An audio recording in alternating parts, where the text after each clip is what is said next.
Assalamualaikum warahmatullahi wabarakatuh. Perkenalkan, nama saya Novia Amanda dengan NPM 2212011535. Dalam video ini, saya akan menjelaskan dan memaparkan salah satu materi tentang hukum tata negara yang menurut saya sangat menarik untuk dibahas. Namun, sebelum membahas lebih lanjut mengenai materi tersebut, alangkah lebih baiknya kita mengetahui terlebih dahulu apa itu hukum tata negara dan apa pentingnya mempelajari hukum tata negara. Jadi, hukum tata negara merupakan salah satu cabang ilmu hukum yang secara khusus mengkaji persoalan hukum dalam konteks kenegaraan. Rumusan lain mengatakan bahwa hukum tata negara adalah seperangkat peraturan mengenai struktur pemerintahan negara, yakni peraturan-peraturan mengenai bentuk dan susunan negara serta alat-alat kelengkapan negara. Nah, dari pengertian mengenai hukum tata negara tersebut, kita bisa tahu nih alasan kenapa mempelajari hukum tata negara itu menjadi suatu hal yang penting terutama bagi mahasiswa hukum. Karena dengan kita mempelajari hukum tata negara, kita bisa mengerti dan memahami bagaimana pelaksanaan hukum pemerintahan mengenai bentuk, susunan, dan alat-alat kelengkapan negara. Apakah hal tersebut sudah berjalan dengan semestinya atau tidak? Dan setelah kita memahami bagaimana tindakan pemerintahan yang baik, kita bisa juga mengawasi berjalannya suatu pemerintahan. Dan apabila ada suatu tindakan pemerintahan yang tidak berjalan sebagaimana mestinya, kita bisa mengambil langkah tertentu dan berusaha memperbaikinya.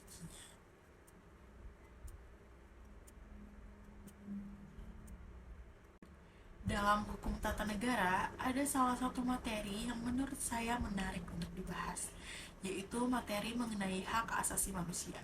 Kenapa materi hak asasi manusia ini bisa menjadi salah satu hal yang menarik? Karena setelah menelaah lebih lanjut mengenai materi ini, kita bisa tahu bahwa sebenarnya pemerintah juga punya andil dalam menjamin dan melindungi hak-hak asasi rakyatnya loh.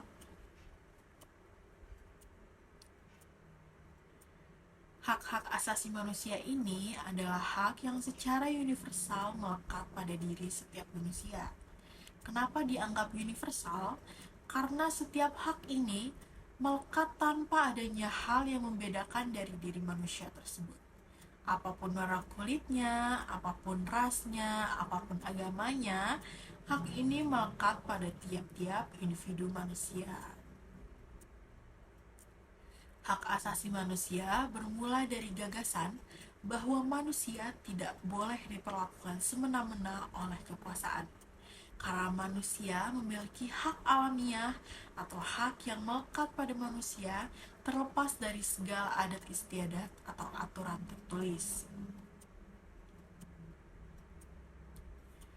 Hak-hak alamiah ini bertujuan untuk menjamin martabat setiap manusia yang meliputi pertama, hak untuk hidup, kedua, hak bebas dari penyiksaan atau perlakuan hukum yang kejam, tidak manusiawi atau merendahkan martabat. Yang ketiga, hak untuk bebas dari perbudakan. Keempat, hak untuk bebas dari pemenjaraan akibat ketidaksanggupan memenuhi kewajiban kontrak. Yang kelima, hak untuk bebas dari dinyatakan bersalah atas tindakan kriminal yang belum menjadi hukum pada saat tindakan tersebut dilakukan. Yang keenam, hak untuk diakui sebagai pribadi hukum. Dan yang ketujuh, hak atas kebebasan berpendapat, berkeyakinan, dan beragama.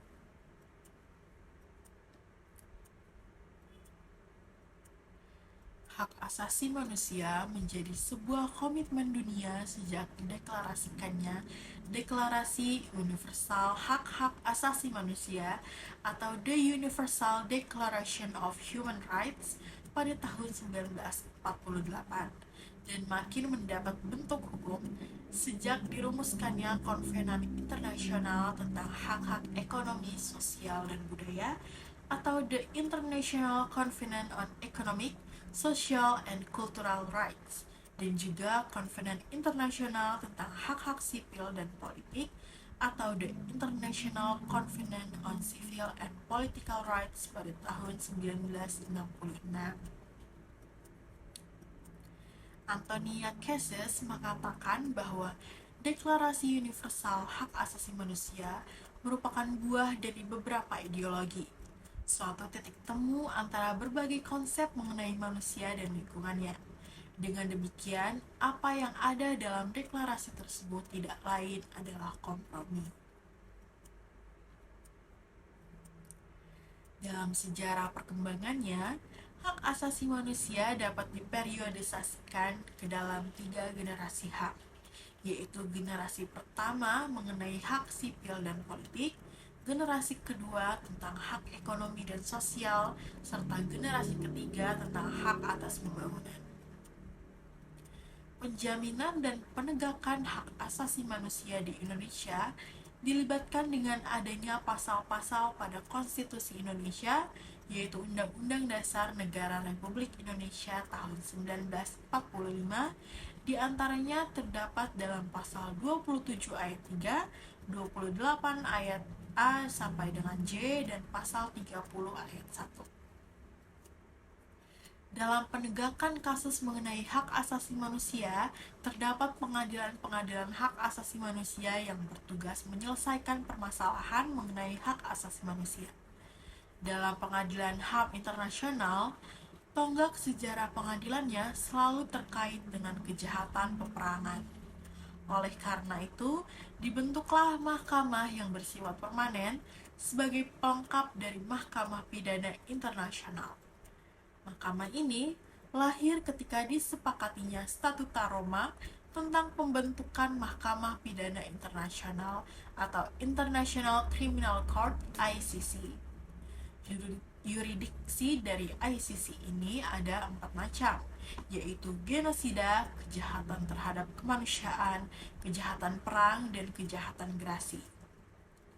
Sedangkan dalam pengadilan hak asasi manusia di Indonesia, asas hukum acara peradilannya berupa asas lex specialis derogat legi generali, sebagaimana diatur dalam Undang-Undang Nomor 26 Tahun 2000 tentang Pengadilan HAM. Untuk kewenangan penyidikan dalam kasus hak asasi manusia terhadap pelanggaran HAM yang berat dilakukan oleh Komnas HAM dengan membentuk tim ad hoc yang anggotanya terdiri dari Komnas HAM dan unsur masyarakat. Untuk kewenangan penangkapan dilakukan oleh Jaksa Agung sebagai penyidik dan kewenangan penahanan dilakukan oleh Jaksa Agung sebagai penyidik dan penuntut umum yang berwenang untuk melakukan penahanan untuk kepentingan penyidikan, dan Hakim Pengadilan Hak Asasi Manusia juga berwenang melakukan penahanan untuk kepentingan pemeriksaan di sidang pengadilan.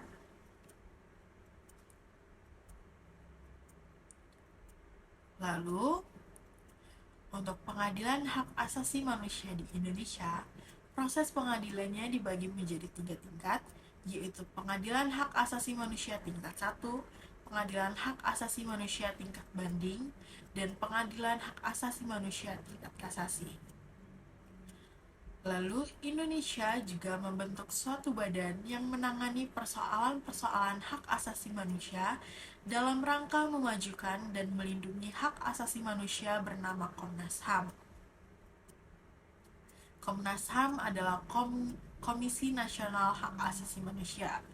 Komnas HAM ini memiliki beberapa agenda seperti menyebarluaskan wawasan nasional dan internasional tentang hak asasi manusia, mengkaji berbagai instrumen PBB atau Persatuan Bangsa-Bangsa tentang hak asasi manusia, memantau dan menyelidiki pelaksanaan HAM atau hak asasi manusia, serta memberikan pendapat, pertimbangan, dan saran, serta kerjasama regional dan internasional untuk memajukan dan melindungi hak asasi manusia.